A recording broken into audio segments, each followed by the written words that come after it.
Hi friends, welcome back to my channel. ಅಬ್ಬಬ್ಬಾ, ಏನಿದು ಸಾರು ಇಷ್ಟೊಂದು ಕುದೀತಾ ಇದೆ ಅಂತ ಇದ್ದೀರಾ? ಹೌದು, ಯಾಕಂದರೆ ನಾನು ಇವತ್ತು ಮಾಡ್ತಾ ಇರೋದು ಮಣ್ಣಿನ ಪಾತ್ರೆಯಲ್ಲಿ ಸಾರು. ನೋಡಿ, ಗ್ಯಾಸ್ ಫ್ಲೇಮನ್ನು ಆಫ್ ಮಾಡಿಬಿಟ್ಟು ಹೊರಗಡೆ ಇಟ್ಟರು ಕೂಡ ಯಾವ ಥರ ಕುದೀತಾ ಇದೆ. ಸೊ ಹಾಗಾಗಿ ಆರೋಗ್ಯಕರವಾಗಿ ಇವತ್ತು ಮಣ್ಣಿನ ಪಾತ್ರೆಯಲ್ಲಿ, ಅದು ತುಂಬ ರುಚಿಯಾದಂತಹ ಈ ಸಾರು ಮಾಡ್ತಾ ಇದ್ದೀನಿ. ಡಿಫ್ರೆಂಟಾಗಿರುತ್ತೆ, ಬಾಯಲ್ಲಿ ನೀರುಡಿಸುವಂತಹ ಈ ಸಾರು ಏನಪ್ಪ ಅಂದರೆ ನಿಮ್ಗೆ ನೋಡ್ತಾನೆ ಗೊತ್ತಾಗ್ತಾ ಇರುತ್ತೆ. ಇದು ಬೆಟ್ಟದ ನೆಲ್ಲಿಕಾಯಿಯ ಸಾರು. ಬನ್ನಿ ಯಾವ ರೀತಿ ಮಾಡೋದು ಅಂತ ನೋಡೋಣ. ಇಲ್ಲಿ ಕುಕ್ಕರಲ್ಲಿ ನಾನು 2 ಮುಷ್ಟಿಯಷ್ಟು ತೊಗರಿಬೇಳೆ, 1 ಮುಷ್ಟಿಯಷ್ಟು ನಾನು ಹೆಸರುಬೇಳೆ ತೊಗೊಂಡಿದ್ದೀನಿ. ಸೊ ಎರಡನ್ನೂ ನೀಟಾಗಿ ತೊಳೆದ್ಬಿಟ್ಟು ಸ್ವಲ್ಪ ನೀರು ಹಾಕಿ ಇದನ್ನು ಬೇಯಲಿಕ್ಕೆ ಇಡಬೇಕು. ಅದಕ್ಕಿಂತ ಮುಂಚೆ ಸ್ವಲ್ಪ ಜೀರಿಗೆ, ಅರಿಶಿಣ, ರುಚಿಗೆ ತಕ್ಕಷ್ಟು ಸ್ವಲ್ಪ ಉಪ್ಪು, 1 ಟೀ ಸ್ಪೂನಷ್ಟು ಎಣ್ಣೆ ಹಾಕಿ ಗ್ಯಾಸ್ ಫ್ಲೇಮನ್ನು ಆನ್ ಮಾಡಿಬಿಟ್ಟು ಇದನ್ನು ಬೇಯಿಸಲಿಕ್ಕೆ ಇಡ್ತಾ ಇದ್ದೀನಿ. ಇದು 2 ರಿಂದ 3 ವಿಸಲ್ ಆಗಲಿ. ಸೊ ಇಲ್ಲಿ ನೋಡಿ, ಮಣ್ಣಿನ ಪಾತ್ರೆ ತೊಗೊಂಡಿದ್ದೀನಿ. ಹಾಗೆ ಇಲ್ಲಿ ಆಮ್ಲ, ಅದು ಬೆಟ್ಟದ ನೆಲ್ಲಿಕಾಯಿ. ಬೆಟ್ಟದ ನೆಲ್ಲಿಕಾಯಿ ಬಗ್ಗೆ ಹೇಳ್ತಾ ಇದ್ರೆ ಫುಲ್ ಲಾಂಗ್ ವಿಡಿಯೋ ಆಗುತ್ತೆ. ಎಲ್ಲರಿಗೂ ಗೊತ್ತಿರೋರ್ಗಂತೂ ಗೊತ್ತಿರುತ್ತೆ ಇದರ ಬೆನಿಫಿಟ್ ಏನು ಅಂತ ಅಲ್ವಾ. ಸೊ ಇದು ತುಂಬಾ ಒಳ್ಳೆಯದು.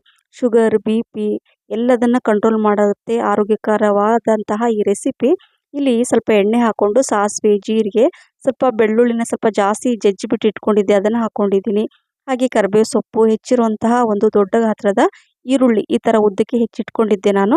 ಅದನ್ನು ಹಾಕ್ಕೊಂಡು ಈ ಥರ ಕಲರ್ ಚೇಂಜ್ ಆಗೋ ತನಕ ಫ್ರೈ ಮಾಡಿಕೊಂಡು 3 ಟೊಮೊಟೊ ಹಣ್ಣು ನಾನು ತೊಗೊಂಡಿದ್ದೆ. 3 ಟೊಮೊಟೊ ಹಣ್ಣು ನೀಟಾಗಿ ತೊಳೆದು ಈ ಥರ ಉದ್ದಕ್ಕೆ ಹೆಚ್ಚಿಟ್ಕೊಂಡಿದ್ದೆ. ಅದನ್ನು ಹಾಕ್ಕೊಂಡು ಸ್ವಲ್ಪ ಅರಿಶಿಣ, 1/4 ಟೀ ಸ್ಪೂನಷ್ಟು ಜೀರಿಗೆ ಪುಡಿ, ಅರ್ಧ ಟೀ ಸ್ಪೂನಷ್ಟು ಅಚ್ಚ ಖಾರದ ಪುಡಿ, ಸ್ವಲ್ಪ ನಾರ್ಮಲ್ ಚಿಲ್ಲಿ ಪೌಡರ್ ಹಾಕೊಂಡ್ಮೇಲೆ ಸಾಂಬಾರು ಪೌಡರ್, ಇದು ಹೋಮ್ ಮೇಡ್ ಸಾಂಬಾರು ಪೌಡರ್. ಇದರ ವಿಡಿಯೋ ಆಲ್ರೆಡಿ ನಾನು ಶೇರ್ ಮಾಡಿದ್ದೀನಿ. ಲಿಂಕ್ ಏನಾದರೂ ಬೇಕಾದರೆ ಲಿಂಕ್ ಅಂತ ಕಮೆಂಟ್ಸಲ್ಲಿ ಹಾಕಿ, ನಾನು ಇದ್ರ ಲಿಂಕ್ ಕೂಡ ಕಳಿಸ್ತೀನಿ. ಸೊ ಈ ಸಾಂಬಾರು ಪೌಡ್ರ್ 2 ಟೀ ಸ್ಪೂನಷ್ಟು ಹಾಕ್ಕೊಂಡು ಮಿಕ್ಸ್ ಮಾಡ್ಕೋಬೇಕು.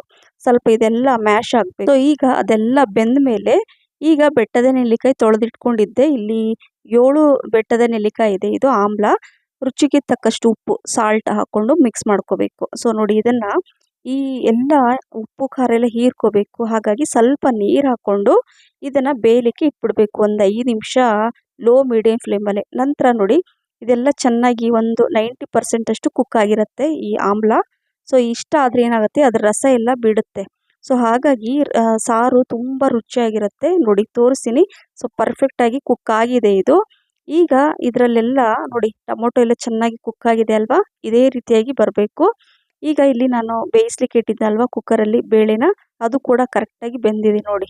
ಸೊ ಕರೆಕ್ಟಾಗಿ ಅದನ್ನ ಚೆನ್ನಾಗಿ ಮ್ಯಾಶ್ ಮಾಡಿಬಿಟ್ಟು ಅದನ್ನು ಬೇಳೆನ ಇದರಲ್ಲಿ ಹಾಕ್ಕೋಬೇಕು. ಇದರಲ್ಲಿ ತೊಗರಿ ಬೇಳೆ ಇದೆ, ಹೆಸರು ಬೇಳೆ ಇದೆ ಅಲ್ವಾ. ಸೊ ಹಾಗಾಗಿ ದೇಹಕ್ಕೆ ತಂಪು ಕೂಡ, ರುಚಿ ತುಂಬ ಚೆನ್ನಾಗಿರುತ್ತೆ. ಸ್ವಲ್ಪ ಕುಕ್ಕರಲ್ಲಿ ಅಂದರೆ ನೀರು ಹಾಕ್ಬಿಟ್ಟು ಅದರಲ್ಲಿ ಹಾಕ್ಕೊಂಡಿದ್ದೀನಿ. 2 ಟೀ ಸ್ಪೂನಷ್ಟು ಜಾಗರಿ, ಬೆಲ್ಲ ಹಾಕ್ಕೋಬೇಕು. ಯಾಕಂದರೆ ನೆಲ್ಲಿಕಾಯಿ ಹಾಕಿದ್ದೀವಲ್ವ, ಹುಳಿ ಅಂಶ ಇರುತ್ತೆ. ಸೊ ಬ್ಯಾಲೆನ್ಸ್ ಮಾಡುತ್ತೆ ಬೆಲ್ಲ ಹಾಕೋದ್ರಿಂದ. 2 ಟೀ ಸ್ಪೂನಷ್ಟು ಬೆಲ್ಲ ಹಾಕಿದ ನಂತರ ಸ್ವಲ್ಪ ಜಾಸ್ತಿ ಪ್ರಮಾಣದಲ್ಲಿ ಕೊತ್ತಂಬರಿ ಸೊಪ್ಪನ್ನು ಈ ಥರ ಕಟ್ ಮಾಡಿ ಹಾಕ್ಕೊಂಬಿಟ್ಟು, ಆಹಾ ಎಂಥ ರುಚಿ ಅಂತೀರಾ. 1 ತಟ್ಟೆ ಅನ್ನ ತಿನ್ನಲ್ಲ ನೀವು, 2 ತಟ್ಟೆ ಅನ್ನ ತಿನ್ನೋದಂತೂ ಗ್ಯಾರಂಟಿ. ಅಷ್ಟೊಂದು ರುಚಿಯಾಗಿರುತ್ತೆ ಈ ಸಾರು. ಇದು ಒಂಥರ ಹೇಗೆ ಹೇಳ್ಬೇಕಂದ್ರೆ ಆರೋಗ್ಯವರ್ಧಕ ಸಾರು ಅಂತ ಕೂಡ ಹೇಳ್ಬೋದು. ಶುಗರ್, BP ಕೂಡ ಕಂಟ್ರೋಲ್ ಆಗುತ್ತೆ. ನಮ್ಮ ಚರ್ಮದ ಕಾಂತಿಗೆ, ಕೂದಲ ಬೆಳವಣಿಗೆಗೆ, ಆಮೇಲೆ ಬ್ಯಾಡ್ ಕೊಲೆಸ್ಟ್ರಾಲ್ ಎಲ್ಲ ಹೋಗುತ್ತೆ. ಸೊ ಹಾಗಾಗಿ ಆವಾಗ ಈ ರೀತಿ ಮಾಡಿ ನೋಡಿ. ಗ್ಯಾಸ್ ಫ್ಲೇಮನ್ನು ಆಫ್ ಮಾಡಿದ್ರು ಸಾರು ಯಾವ ಥರ ಕುದೀತಾ ಇದೆ ನೋಡಿ, ನೋಡ್ತಾ ಇರ್ಬೋದು ನೀವು. ಸೊ ಅಲ್ವಾ, ಗ್ಯಾಸ್ ಮೇಲೆ ಇಟ್ಟಾಗ ಯಾವ ರೀತಿ ಕುದೀತಾ ಇರುತ್ತಲ್ಲ, ಅದೇ ಥರ ಕುದೀತಾ ಇದೆ ಸಾರು. ಯಾಕಂದರೆ ಮಣ್ಣಿನ ಪಾತ್ರೆಯಲ್ಲಿ ಮಾಡಿದ್ದೀವಲ್ವ, ತುಂಬ ಹೊತ್ತು ಬಿಸಿ ಇರುತ್ತೆ ಸಾರು. ಸೊ ಈಗ ಬಿಸಿ ಬಿಸಿ ಅನ್ನದ ಜೊತೆ ಈ ಬೆಟ್ಟದ ನೆಲ್ಲಿಕಾಯಿ ಸಾರು ರೆಡಿ. ಸೊ ಹಾಗಾಗಿ ಮಿಸ್ ಮಾಡಿದೆ, ನೀವು ಕೂಡ ಮಾಡಿ. ಅವಾಗ ಈ ರೀತಿ ಆರೋಗ್ಯಕರವಾದ ಸಾರು ಮಾಡಿ ತಿನ್ನಿ. ನೀವು ಕೂಡ ಆರೋಗ್ಯಕರವಾಗಿ ಇರಿ. ಈ ರೆಸಿಪಿ ಇಷ್ಟ ಆಗಿದ್ರೆ ಲೈಕ್, ಶೇರ್, ಕಮೆಂಟ್ಸ್ ಮತ್ತು ಸಬ್ಸ್ಕ್ರೈಬ್ ಮಾಡಿ. ಮತ್ತೆ ಸಿಗ್ತೀನಿ. Thank you for watching.